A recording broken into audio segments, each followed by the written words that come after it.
But we begin here at 6 with police confirming they are investigating what could be an early morning crime spree with the same people possibly behind 2 armed robberies and a drive-by shooting.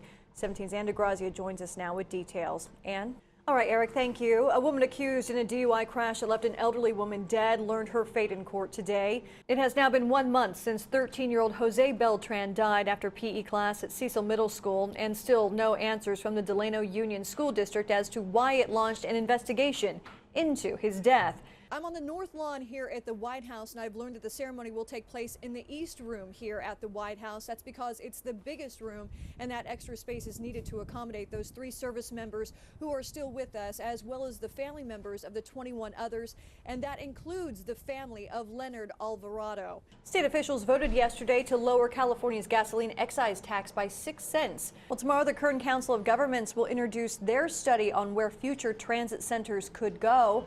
They will host a workshop to show the public their Metropolitan Bakersfield Transit Center study. We are hitting the red carpet tonight for a special showing of McFarland USA. From the guests of honor to the large donation, we will take you there live as the event unfolds in downtown Bakersfield. And bypassing DUI checkpoints, one Florida attorney says he has the ticket out, but state and local officials say not so fast. Good evening and thanks for joining us here for 17 News at 6. I'm Rachelle Mircia. And it's really been a long day, and it was a long ceremony too, lasting almost an hour and a half there. The president wanting to make sure that all 24 of these veterans had their story heard. On 17 News at 6 on Monday, we aired a story of a retired police officer and his service dog. It caught our attention because a Sacramento restaurant owner kicked them out of his business when they could not show proof that the dog was certified. It prompted a 17 News viewer who had a recent encounter with a service dog herself to wonder why service animals aren't regulated and what are the rights of business owners. While stocking up on groceries, it was very startling to me. It scared me. It wasn't sticker shock, but a service dog that frightened Jenny Hendon. There was a man with a pit bull dog that had a collar on that said service dog, and I went in the other direction, and I noticed several other customers in the store that had a look of dismay on their face. Hendon says it happened a few days ago at a Bakersfield Foods Co. While an employee stayed with the man and his dog, it did not ease Hendon's concerns. I've seen other service dogs that are calm and they just walk along. This man seemed to be having to hold the leash tightly, and it was not a natural, comfortable situation. Under the Americans with Disabilities Act, businesses must allow service dogs. If the individual themselves say, hey, I've trained this animal and this animal does XYZ for me, the law says that that's good enough. So they're not required to show proof. Jimmy Soto, executive director of the Independent Living Center, says no dog training certification is required or proof of disability, and any breed of canine can be a service animal. The only questions business managers can ask the owner are, is this a service dog, and what does it do for you? However, businesses can ask the dog's owner to leave if the dog does not appear trained. If the dog's barking or it's jumping up on someone's lap, unless it's being disruptive or it's doing something it's not supposed to do, that's what the animal's there for. Soto admits there is a lot of gray area. It's opened opportunities for websites like this, selling service dog kits, promising to qualify customers for special housing, hassle-free, under the protection of ADA federal laws. Or you can choose from the many service animal vests found on online auction sites for as little as $15. I feel like it needs to be regulated, and especially since the proprietor of a business is responsible. They're open to lawsuits, and that doesn't seem fair. And it's not fair to me as a customer in a store that I have to be subjected to possible danger from a dog that isn't properly trained. Just because it looks aggressive doesn't mean that they're not doing their service or helping that individual. And Soto says the ADA rules only protect service dogs, not emotional support animals. A picture of 28-year-old Matthew Odom surrounded by his 4 children is one of several that make up a small memorial in front of his home on Waterbury Drive. Everything came from the heart. Very nice man. Probably one of the nicest clients I've ever had, wanting to do the right thing. Attorney Paige Echeverry Barnes has represented Odom since December. She says that's when his wife, Summers Odom, and mother of their children served him divorce papers. Extremely contentious, high drama. It started that way from the get-go, even though my client was the most even-keeled, one of the most even-keeled clients I've ever had. Where this memorial is now is where police found Matthew Odom unconscious and with a deadly wound yesterday morning. While police have not said how he died, a motive, or suspects, 17 News has learned Odom had no criminal past, but he had a restraining order against his wife, Summers Odom. Court documents show he was granted sole custody of his children in March after the court viewed a video that Echeverry Barnes says shows his wife stabbing him with a key during a visitation exchange. He was having such problems with her that I told him, start videotaping, not really to prove it, but hoping that she would stop. When Mom has basically held him and the children hostage because she had the keys to the vehicle at a visitation exchange and stabbed my client in the leg, he kept calm through the whole thing. And those are the things that we're not talking about. My understanding is some of that information is out there, but the police department hasn't released any of that information, and that's not something that we're talking about at this point. Sergeant Joe Grubbs did say Odom's 4 children were at the house at the time their father was killed. Now they are in protective custody while the investigation continues. I don't know if Mom had anything to do with this, but I do believe that it was probably someone that knew him and had a motive. You don't go out to go to work in a nice middle-class neighborhood in the morning and get killed on your front doorstep. It just doesn't happen like that without somebody having a reason. A Bakersfield High School graduate who lost both of his legs defending our country in Afghanistan, did his first television interview with 17 News. Jeremiah Thine stepped on an IED while saving the life of another Marine. That Marine was not hurt, and now Jeremiah is recovering at Walter Reed Medical Center in Washington, D.C. 17's Rachelle visited him while she was in D.C., and she joins us now with this exclusive story. Rachelle? Well, Jim, Jeremiah's accident happened just over a month ago. He's in good spirits, even cracking jokes with me. He also went into great detail, remembering everything when talking to me about the day he lost his legs.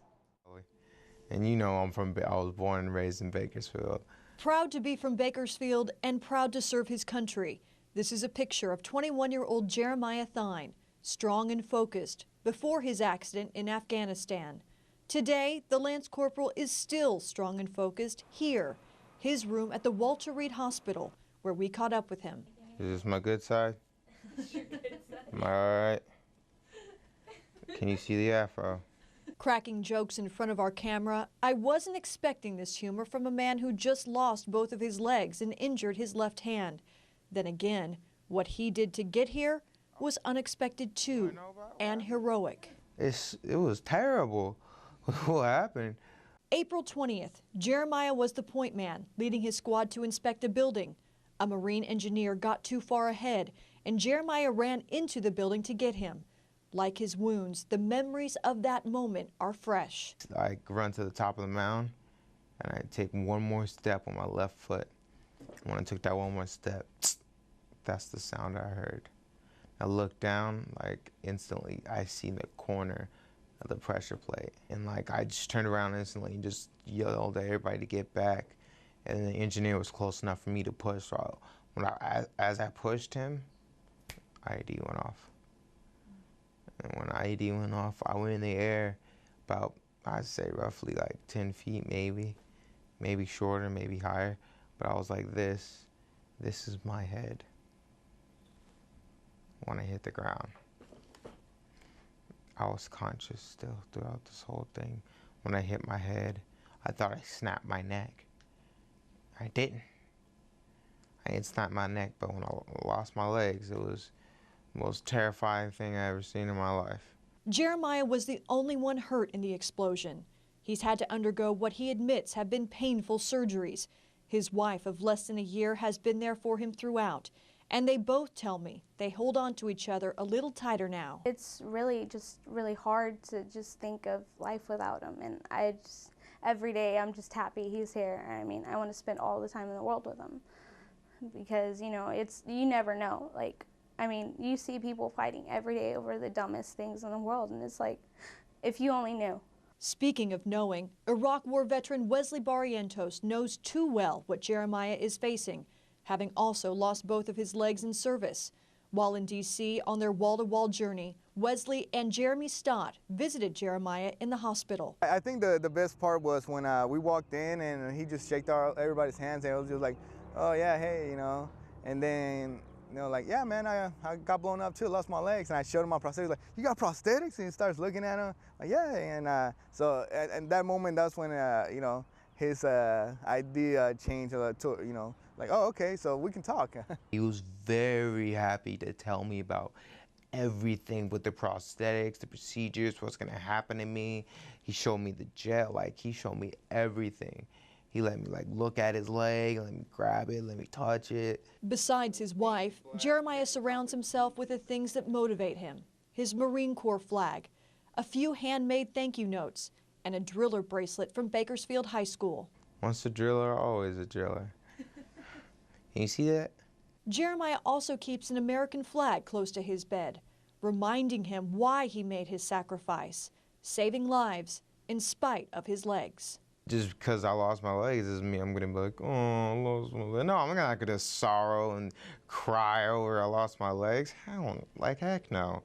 I'm gonna put my foot forward to get some prosthetics, go out there, still serve my country the way I did. If being a hero is doing your job, then everybody should be a hero. Jeremiah just recently began rehab treatments. He'll likely stay at Walter Reed for at least another month. That's also where Jeremiah's wife will give birth to their first child together, who will be named after Jeremiah. Their little boy is due in August. I'm Rachelle Murcia, 17 News. New at 5:30 tonight, we begin a special series tonight that is certain to tug at the heartstrings of animal lovers. No doubt about that. It is no secret. Kern County shelters and rescues are consistently full. But service operators say many of those animals were once wanted, but then the owners changed their minds. 17's Rachelle Murcia joining us tonight with a closer look and why it's happening here. Rachelle.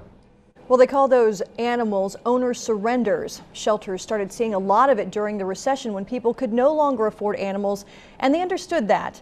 But it's still happening now. Dogs and cats, once part of a family, become disposable pets. Look at that smile. A pet, defined by the Cambridge Dictionary, is an animal kept in a home as a companion and is treated affectionately. Come here, Lou. While we see many examples of priceless pet owner bonds, fur babies bundled up, Fido keeping fit on a treadmill, and others snuggling in to be a permanent member of its forever family. In Kern County, it looks like we have an injured dog being reported in the roadway. Local animal advocates say this is what we see too often. Dogs dumped, left like rubbish on the road, or surrendered to shelters. Used to being part of a family, all of a sudden, abandoned. These pets get tossed to the side like disposable water bottles, you know. Julie Johnson, executive director of the Bakersfield SPCA, says for some reason, here, pets hold little value in the eyes of many. Owners turn their animals in weekly, filling kennels and cages with a wide range of excuses. We have people that have come in and tried to turn in pets simply because the animal didn't match their furniture. They remodeled their house and they wanted to turn their animal in because it no longer matched. I've literally had pet owners turn in a pet to us and say that they just don't want the animal anymore or anything else, and then say, can we go look at the other dogs in the kennels? And it's heartbreaking because it's do you understand what you're doing to this pet? It is the same story at Kern County Animal Services. I come from New York. I moved here in 1999 and I was astounded at the amount of stray animals and the amount of animals that we take in at the animal shelter and just the amount of animals that roam free. Comparing counties with similar populations, in 2013, Ventura County shelters took in 9,610 animals. Kern County took in 26,319 animals during the same time, and nearly 2,100 of those were owner surrenders. That's more than 5 animals per day. And those are just the ones they know about. The story behind this 9-month-old lab left in a plastic bag outside the city shelter will never be known. Too far gone by the time workers found it dumped outside their door, it had to be euthanized. Nor will the stories of countless pets seen every day roaming the roads. We shot this in central Bakersfield. In just 20 minutes, my photographer spotted 10 dogs and cats, nearly getting hit on a couple of occasions. Obviously thirsty and hungry, probably not used to fending for themselves. We have people that are literally open their door and let their dog out. End of story. And just shut the door. I mean, we have had people turn in dogs that have a microchip, and they will tell us it's a stray dog, and the microchip registers back to that person that just turned it in. Johnson says the SPCA had to post this, a no euthanasia sign at their facility, because owners were willing to kill their healthy pets just to get rid of them. So those owners will sometimes turn to veterinarians. I had one couple that were getting married and he didn't like cats, so she had to bring her 3 cats in. Dr. Rose Rako says while it's rare, this year an owner has paid to have their healthy younger pet put down. Admittedly, it's the hardest part of her job, but in some cases, better than the alternative. Every day on the way to work, I go up Mount Vernon, down Kentucky. There's either a dead dog or 3 dogs running loose. Every day. If it bites or chews or gets out of the yard, destroys something, then oh, we'll just get rid of it and go get another one. Unfortunately, that's the mindset of, again, probably about 40% of the people in Kern County. She and other animal advocates are trying to educate the public about spaying, neutering, the caring and lifetime commitment all pets deserve and need. That these eyes don't just see a person, they see a family. And these aren't just licks, they are love, meant for someone who feels the same way and not dispose of it. It's really about the responsibility of these owners to say, stop, think about what you're doing. Glad that you want a pet, happy that you want a pet. Make sure you're gonna give that pet a whole life of love and not just throw it out like the water bottle. And shelters and rescues say many of these owner surrenders aren't puppies. They are older dogs who have spent nearly all of their lives as part of a family. So tomorrow night, we take a look at that and the toll experts say they see it takes on the animals. I'm Rachelle Murcia, 17 News. New at 5:30, we continue our special report tonight on the problem of what animal advocates call disposable pets. That's right. Last night you heard from some of them about owners seeing no value in their adopted family members and either turning them over to a shelter, dumping them on the street, or euthanizing them at a veterinary clinic. Many times they do it after their pet has been part of the family for a long time, well into the animal's golden years. 17's Rachelle Murcia joining us now with what shelters and rescues are seeing and the toll they say it is taking on the animal. Rachelle? Well, Jim, they call those animals senior pets, any animal over the age of 7. Those at local rescues and shelters say the decision is heartbreaking for some of those pet owners, having to part with their pet for valid reasons, but others just leave them and don't look back. Nestled in the foothills just outside Bakersfield is the Alpha Canine Sanctuary. The nonprofit is the rolling home to rescue dogs. This is what I was meant to do. Marilyn Stewart is a director. The 20 acres is at capacity at 100 dogs. Nearly half of them are seniors and owner surrenders. We call it the retirement center. And that is the old folks, who most of which have been adopted out and have come back to us. Stewart says most in this area were once adopted, then returned when the economy tanked. Other owners have different excuses for turning in a pet that spent loyal years by their side. The other ones, well, they knock the ornaments off the coffee table with their big tail. Oh, you're moving, I have a nice house now. I don't want to see it get messed up. I don't want anybody digging in my backyard. I don't want my carpet to get dirty. Oh my gosh. Yeah, that's what hurts. Their tags tell the tale. Here, a brown shepherd mix, 10 years old. 2 senior chows, been here for years and are now deaf. And then there is Bella. She's my girl. She was 9 weeks old when a family adopted her from Alpha Canine. Now, at 13 years, she's back. After all this time, here she is. She's limping, but there were signs she'd been recently cared for when she was found just a couple of months ago. Alone, stray. A microchip did not lead to her family, nor has anyone come looking for her. What's tough for us is to watch them grieve. A dog off the streets is overjoyed to be here. A dog that's turned in by an owner often grieves horribly. They look back at those owners. Those dogs pull on their leashes trying to get back with their owners when they walk out the door. Julie Johnson, executive director at the SPCA, tells me staff and volunteers work with owner surrender senior pets daily as they mourn, often listless, unresponsive, and making an older pet, already hard to adopt out, even more of a heartbreaking challenge. It's so cold. It is just so cold. And yet we have this incredible animal in front of us who continues to be so loving. It's the most loving little animal and has no idea why it's here. While a senior pet's adoption chances are slim at no-kill shelters and rescues, their odds of just surviving plummet at local pounds to about a 50% chance. The lucky ones are adopted or placed with rescues. The others, put down. Odds the majority of owners are willing to take, says shelter supervisor Nick Cullen. But the ones that don't make it out, they're difficult decisions. They're heart-wrenching decisions most of the time. Cullen says over the past calendar year, on average, 11 senior pets were turned in each month. Shelter staff encouraged their adoptions first. Showing off pets like Louie here, 10 years old, obviously once cared for and not fit for kennel life. It's gut-wrenching because those are the dogs that need the additional care, you know, I mean, those are the ones that are hard for us to adopt out.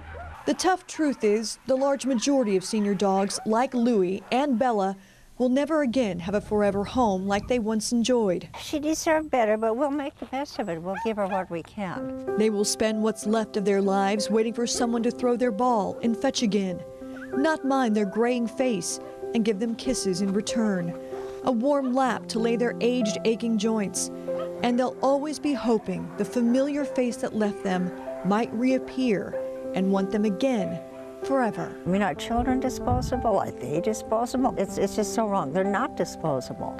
Their lives, they have value. Every life has value. And many kudos to the shelters and rescues for making their lives the best they can while trying to find them forever homes. If you or someone you know thinks you might need help keeping your pet or rehoming it, before you go to the shelter, go to our website. Nick Collins of Kern County Animal Services offers up some ideas and help that might allow you to keep your pet. We've also provided a list of links you can go to if you're looking to adopt a pet from a local shelter or rescue. And speaking of adoptions, tomorrow night I will share some senior pet adoption success stories. I'm Rachelle Murcia, 17 News. Just west of Kern County, in the town of Shalom, there's a tribute to movie star James Dean. His life ended just a mile up this road, September 30th, 1955. And on that day, Odie Hunter was on duty for the California Highway Patrol. I was working 2 to 10 shift, South Bakersfield. They called him One Speed Dean. A documentary made soon after Dean's death shows the legend's love for speed started early.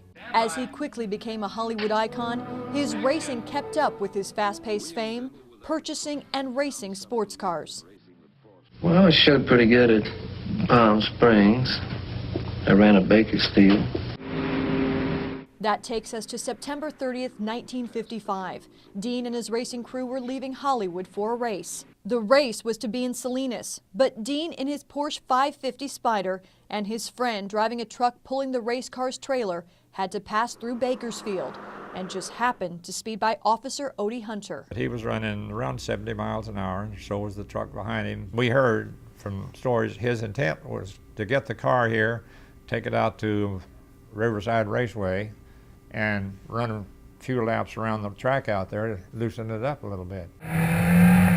Instead, Dean chose to loosen up his car on Kern County's roads, making it to Mettler Station on Wheeler Ridge when Officer Hunter spotted him. Hunter vividly remembers it, but back then, he had no idea he was about to ticket a movie star. I told him that he shouldn't be running that fast. Hunter still has this copy of the ticket he wrote Dean. Hunter's name is here, and Dean's full name is above. The car was registered to Warner Brothers, but it still didn't register to Hunter. He just ticketed the James Dean. And no one knew the Hollywood star had only hours to live. Dean sped on, west on Route 466 to Paso Robles, heading towards the intersection of Route 41, when Cal Poly student Donald Turnipseed turned in Dean's path, just about 3 hours after Hunter issued his speeding ticket. And one of the guys said, "Hey, did you hear about James Dean today?" And I said, "What?" "James Dean got killed." And I said, "Who's James Dean?" And then it suddenly dawned on me. He said, "Well, he's a movie actor." Well, so I pulled my tickets out, and sure enough, it was the same James Dean that he was talking about. The ticket with what is likely the last time Dean signed his name. The ticket Officer Odie Hunter had hoped would have caused the cultural icon to lay off the gas. The ticket, now a piece of Hollywood history, written here in Kern County. In Bakersfield, Rachelle Murcia, 17 News.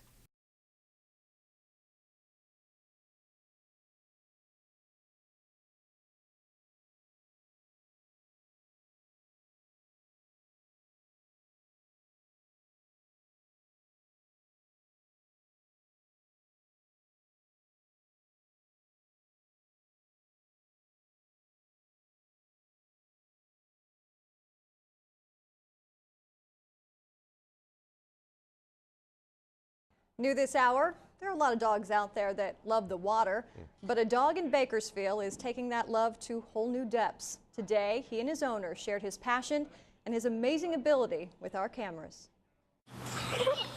This is Bob, but when it comes to his pool, he does far more than Bob in the water. He's becoming known for this spiral stunt, pawing and clawing and paddling his way down to the depths of the deep end of his family's pool, and then finally coming up for air with his prized toy firmly in his mouth. He is Bob, and we've named him Bob the Amazing Diving Dog. Christy Navarrete is Bob's owner. Her family took Bob in as a stray 4 years ago. I found him climbing a chain link fence to get in my husband's grandma's yard. Such a good boy. And Bob's unique tricks continued to amaze one summer afternoon when the pooch was poolside with his plastic toy. He obviously likes to keep his eyes on. I was floating one day in the pool and he dropped it in the pool and I wasn't gonna get it till I get out, and I told him that, and he looked at me like, "I don't need you," and did it. And Bob's been making a splash ever since, with neighbors, family, and friends, circling his way 8 feet down to the pool surface. Christy's even posted Bob's buoyancy-defying dives on YouTube, just so others believe what she's been seeing. Good boy. And I said, "You've got to check this dog out. He's crazy." How crazy? Christy tells me this Fido fetches all year round. When the temperatures dip, so does Bob. I'm always yelling out the window, "Get out of the pool," because it's freezing. So is this canine a rare breed of H2O obsessed pooches, or are most dogs drawn to dives like these? We asked a local vet. And some of them just know it instinctively and they just go for it. They're naturals. So Bob, the amazing diving dog, lives up to his name. Amazing. Definitely nothing to turn your nose up at. Oh man, that is the greatest story of the day. And he does it on his own. He knocks his own toy in the pool and goes for it. Puts my retriever to shame, no doubt about that. All right, still to come here at 6 o'clock.